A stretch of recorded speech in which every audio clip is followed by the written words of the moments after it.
On today's episode of Locked On Oilers, after a tough loss against the Carolina Hurricanes, we examine the goaltending situation. Shocker, shocker once again. We will talk about that and much more on today's episode of Locked On Oilers.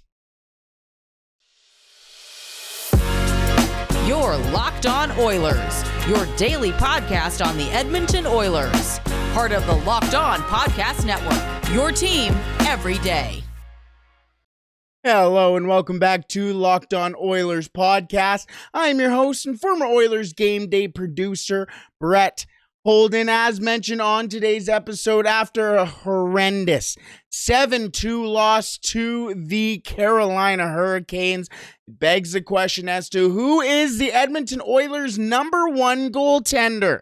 We will talk about that in just a second, but also on today's episode, the Oilers go up against the Florida Panthers on Saturday in a matinee, and it looks like we have jumbled lines again. An interesting name draws into the lineup, so we will talk about the Oilers lineup heading into Florida a little later on in today's episode, but also on today's episode, with the new name drawing in, that means a name is coming out, as Kailer Yamamoto is back in Edmonton due to an injury situation. We will talk about Kailer Yamamoto's absence for the Oilers on the last period of today's episode of Locked On Oilers. Thank you so much for making Locked On Oilers your first listen every day. We are free and available wherever you find your podcast.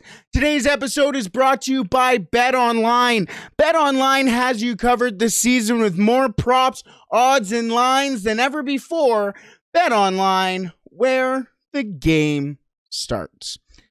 Where we are going to start off today is the goaltending situation, as the Edmonton Oilers lost bad in Carolina. And I've been a perpetuator of the opinion that, you know what, Jack Campbell at times, yes, he's let in bad goals, but you know what? Most of the time, Jack Campbell has been there for the Oilers. He's made the saves that the Oilers need him to late in games or throughout games to help with the momentum, to help with the Oilers continue to try and win games and keep them in games. Except for the last couple, I would say. Except until probably since the Dallas game. Yes, the Tampa Bay game was probably his best game as an Oiler, and we'll give him that one. But the issue came almost when Jack Campbell was told he was going to start a second game in a row. 25 saves against Carolina in a game where he faces 32 shots isn't fantastic, especially considering the game before he had 35 saves on 37 shots, 15 saves in the first period, and stopped 12 of 13 against the Tampa Bay Lightning in the third period in a one-goal game in a close game, and in a game where the Oilers needed Jack Campbell to help them win that game. And then, again, Carolina happened. 25 of 32 against Carolina. He saved 23 of 29 shots against at even strength. And that was good enough for a .781 save percentage.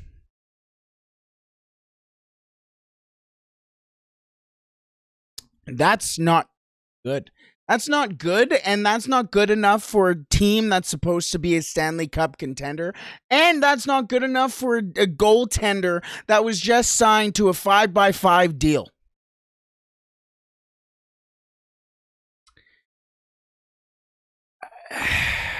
The big question is, where did all of this come from? Because I'm going to be honest, Jack Campbell has, again, made the saves that he needs to, but you take a look at the save percentage, not only throughout the season, but over the last couple of games, with the exception of the Tampa Bay game, Jack Campbell's had a save percentage under 900 in every game. Other than, as well, the St. Louis game where he allowed one goal, and one goal that did kind of go through him. You can't really blame him on it, as it was a great shot, but it went through his glove in that game too. And I think at that time, everybody was going, that's a nice save, or that's a nice shot, blah, blah, blah. Now we've seen a couple in a row go past Jack Campbell on his glove.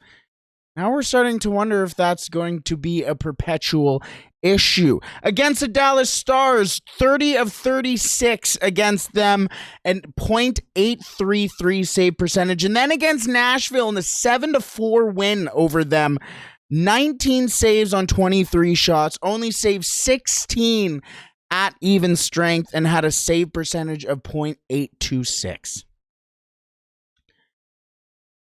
I want to say that's not sustainable, but the sad thing is it might get worse. Over this season, Jack Campbell has a record of 6-4-0. Not bad again. That I think screams to the fact that he has made saves when he needs to. 6 wins is not a pushover at all. But a 4.27, goals against average and a .873 save percentage is awful. Yes, the Edmonton Oilers can score goals. Absolutely. But they're not going to be scoring 5 goals every game, because if your goaltender is going to be allowing 4 in order to win the game, you got to score 5.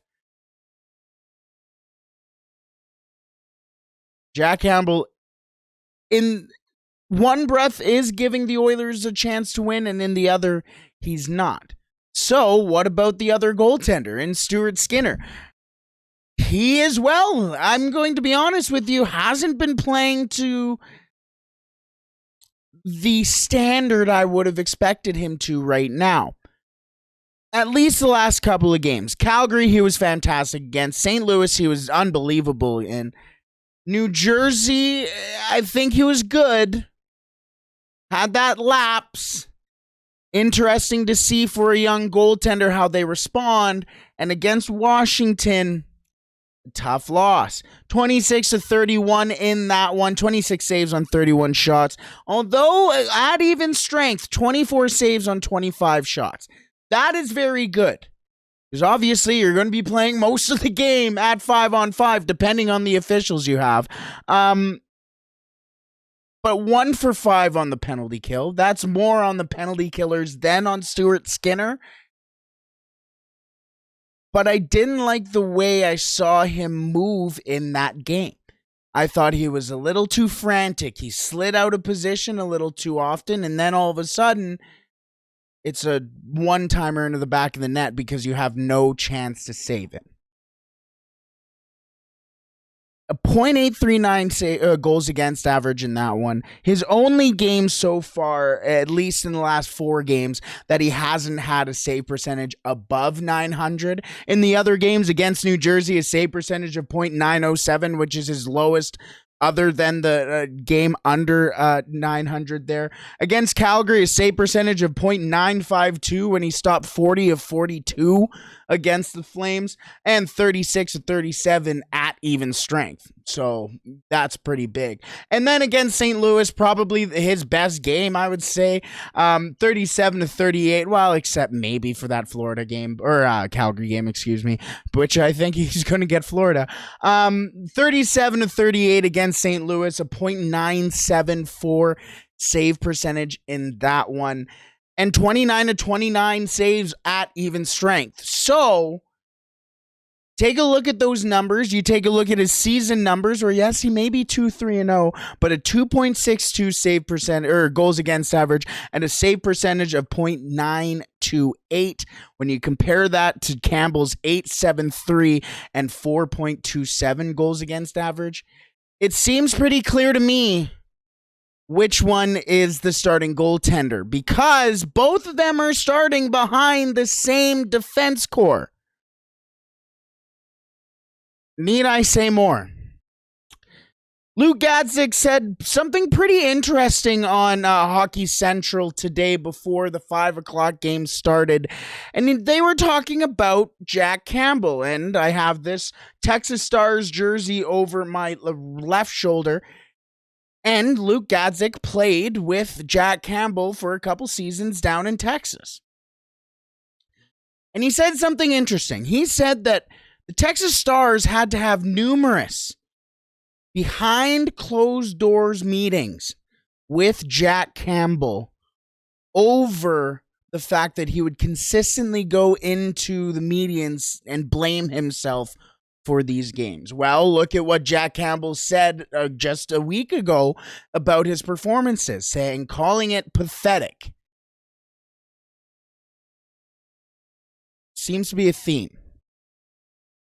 Seems to be a theme that I think the Edmonton Oilers need to start getting a handle of. And I think that starts with letting him take some time. Giving him a couple of games to sit back and go, you know what? You realize that you haven't been fantastic. That's okay. That's a part of being a mature hockey player. Sit back, see what's going on, read the game, and then the next time you come into the crease, you're a different goaltender. And you are the goaltender that the Edmonton Oilers signed for big deal in the offseason. Let's end the chatter relatively with the goaltending situation there. What do you think? Who do you think should be the goaltender for the Edmonton Oilers? Especially considering that Stuart Skinner hasn't really had a couple of games in a row like Jack Campbell has. I don't know. We'll see. Let me know what you think. Let's move on to the Florida game as the Edmonton Oilers have another matinee, another game in Florida. And this one's going to be interesting as they face old friend of ours, Matthew Tkachuk, when in his first game back from suspension. So he's going to be a little hot-headed, I'm sure. Maybe not, though. Maybe not. Let's talk about the new lines that the Edmonton Oilers are rolling for that game. And we have a surprise in there. Before we get to that, today's episode is brought to you by BetOnline. BetOnline.net is your number one source for your sports betting info, stats, news, and analysis. Get the latest odds and trends for every professional and amateur league out there, from football to basketball to soccer to esports. I'm sure they even have Canadian football out there if you are looking for some CFL lines as they are into this, the finals of the East and West. There's some fun lines in that one. And if you love sports podcasts, you can find them on BetOnline as well. We're always the fastest and easiest way for getting your betting fix. Head to the website today and use your mobile device to learn more. BetOnline, where the game starts. Alrighty, let's move on into the lines for the Edmonton Oilers as they head into Florida. Well, they've always been in Florida, but they are going up against those pesky Florida Panthers, another difficult team to play against here. As mentioned, Matthew Tkachuk is coming off a suspension here. Wonder how he's going to be taking this one. His first game against the Oilers since leaving the Calgary Flames. The Edmonton Oilers are having a little bit of a different look. Obviously are out Evander Kane. Kailer Yamamoto also flying back to Edmonton. We will talk about him a little later on in today's episode. The Oilers have a couple new lines heading into the game in Florida. Let's start off with the first line with Ryan Nugent-Hopkins, Connor McDavid, and Jesse Puljujärvi staying together there. I think that's fair. Jesse Puljujärvi has done basically everything under the sun other than score so far, so I think that's a good thing to keep them together. Dylan Holloway stays in the top six, skating alongside Leon Draisaitl and Zach Hyman as the top six for the Oilers stays in tune.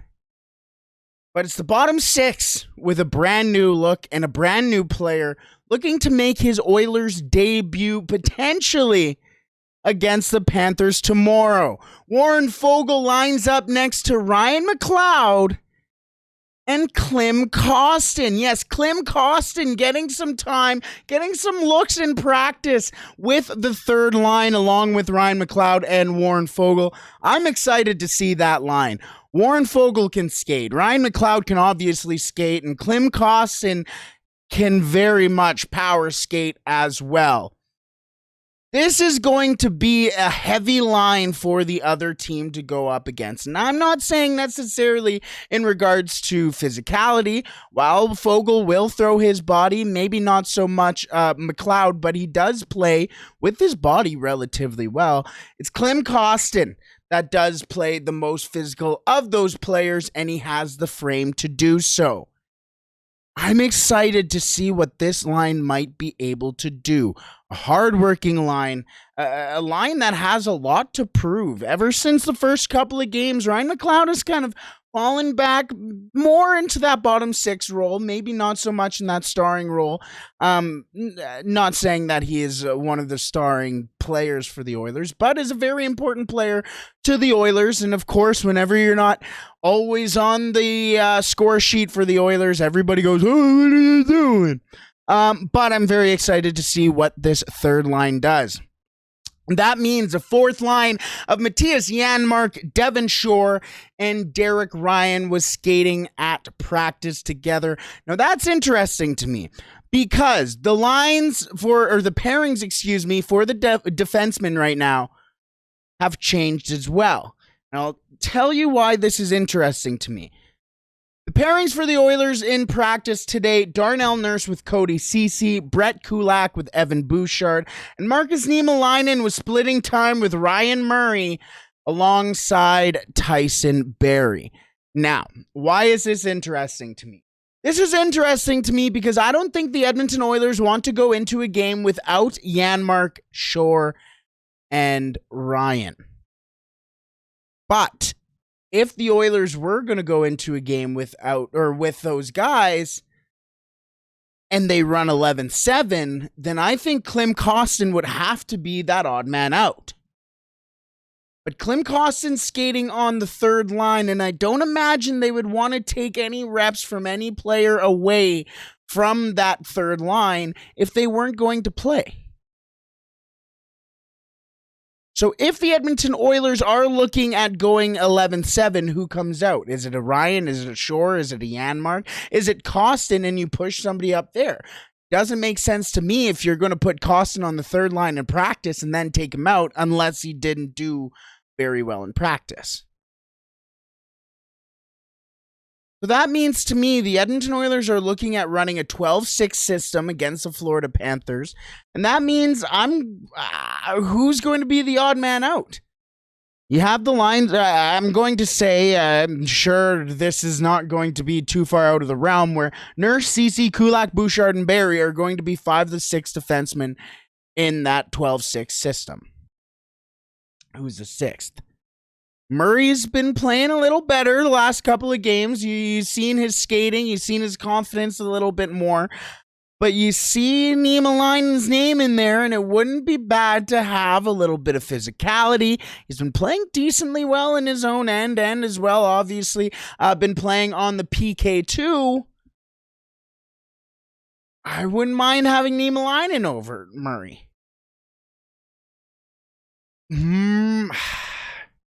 I don't know so much as to Murray's inconsistency is the right way to put it.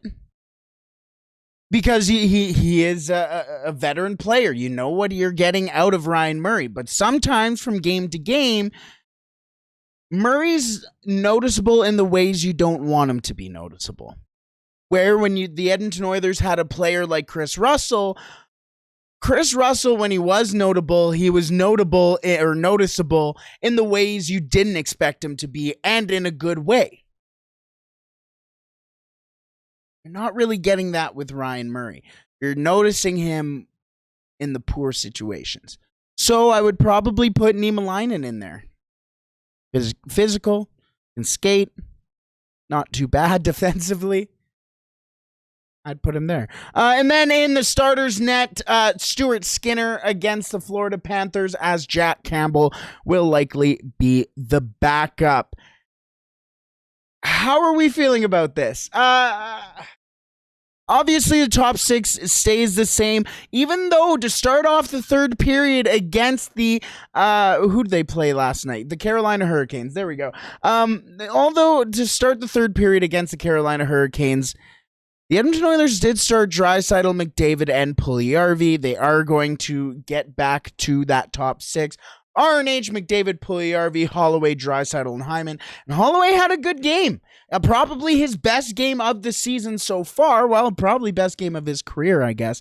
Got the breakaway, got the penalty shot. Would have been nice to see him convert, but the Oilers ran into a hot goalie in Peter Kochetkov. And you can only do so much. Honestly, as soon as I saw Kochetkov make the play on Hyman on the breakaway, I kind of knew the Oilers' fate was sealed at that point. So I'm not going to blame the forwards in that game. Yes, you should have scored more, but it was a hot goaltender. You can only do so much. Dylan Holloway played well enough to play in that top six again. I would love to see a goal from him just to kind of cement his confidence as well, especially with Kane out and especially with Yamamoto out.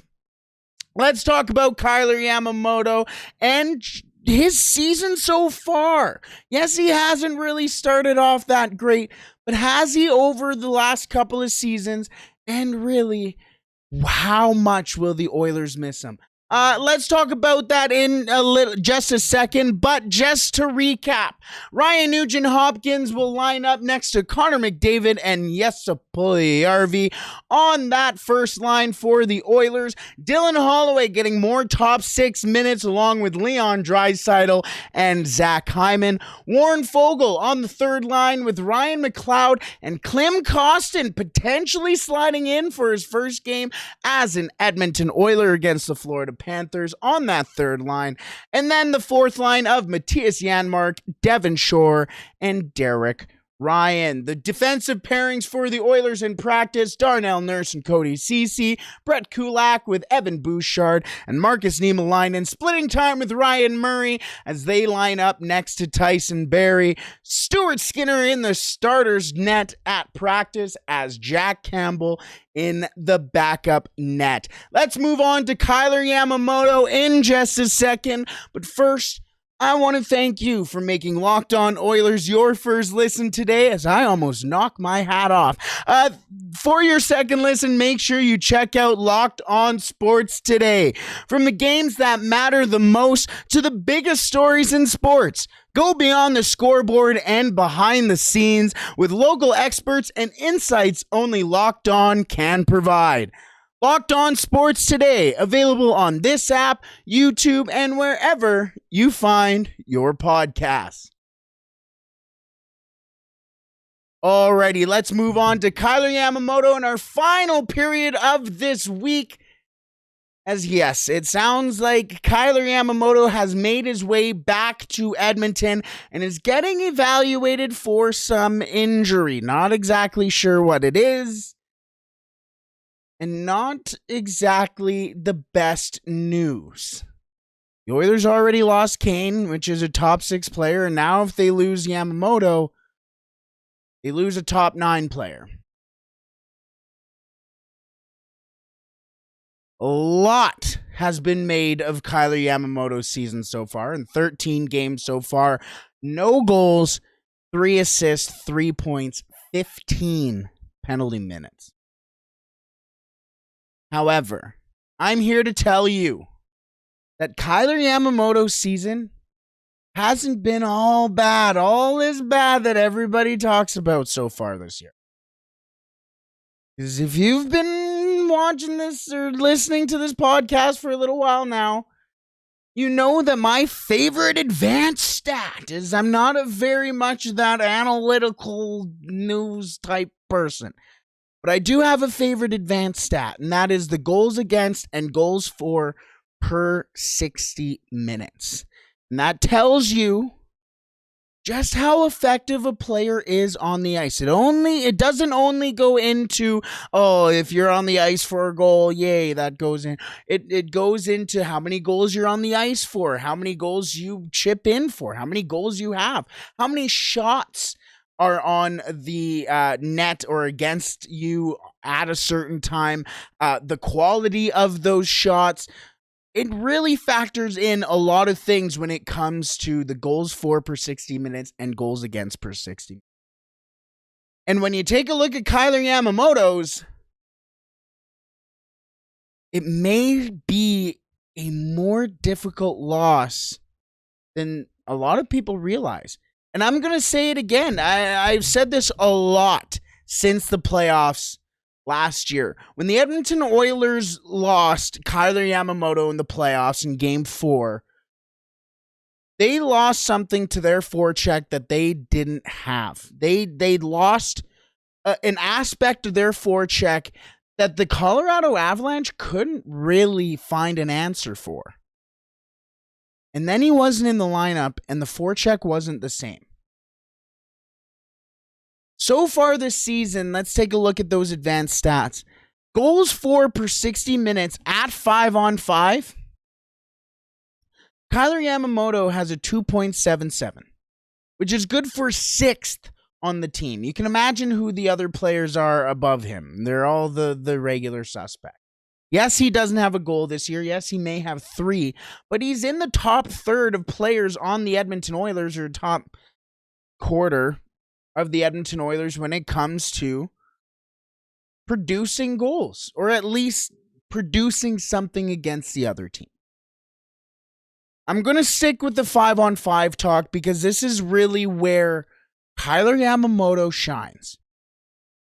Goals against per 60 minutes at 5-on-5.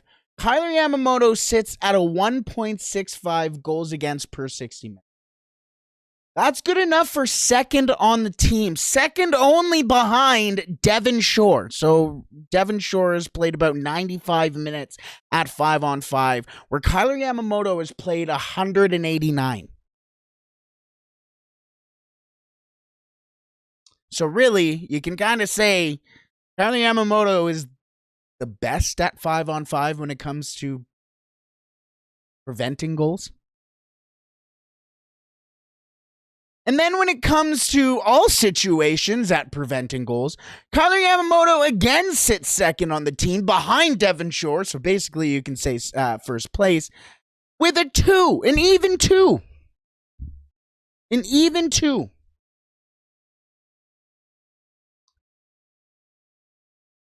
He is a more effective player than people love to give him any sort of credit for. And that comes in his own end. You know, it's weird as well. The player who's third in both of those stats at goals against per 60, at 5-on-5, and in all situations is Evander Kane. So now you lose Evander Kane and Kailer Yamamoto. We don't know how long Yamamoto might be out for.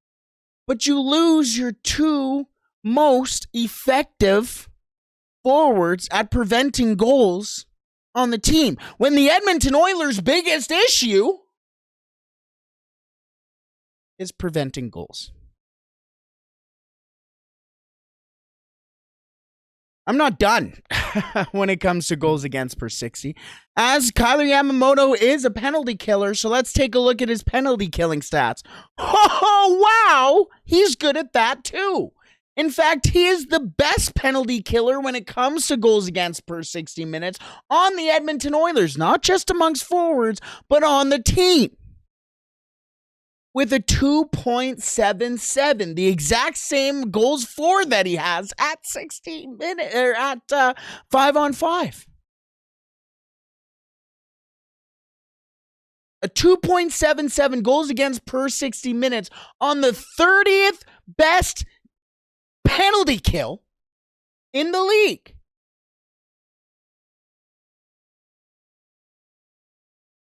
Everybody begs for a defensive forward The Edmonton Oilers need defense somewhere.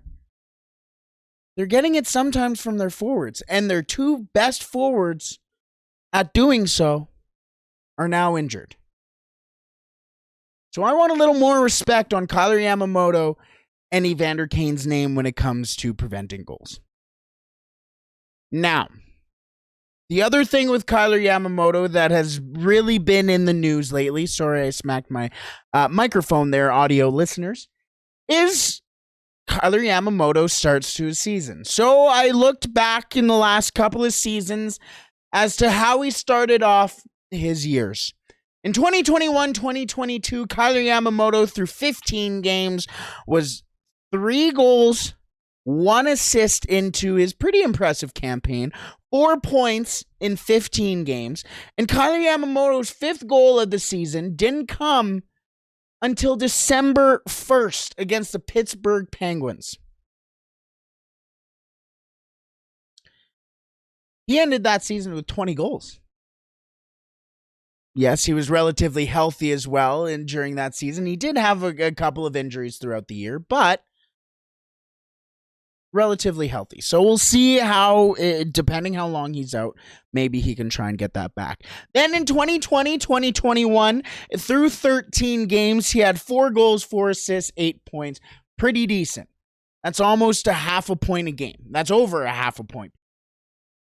So a lot of people like to say, oh, he's a slow starter, Well, in 2020-2021, he wasn't really, as he had over a half a point per game. 21-22, maybe. Yes, obviously, he didn't get his 5th goal until December 1st.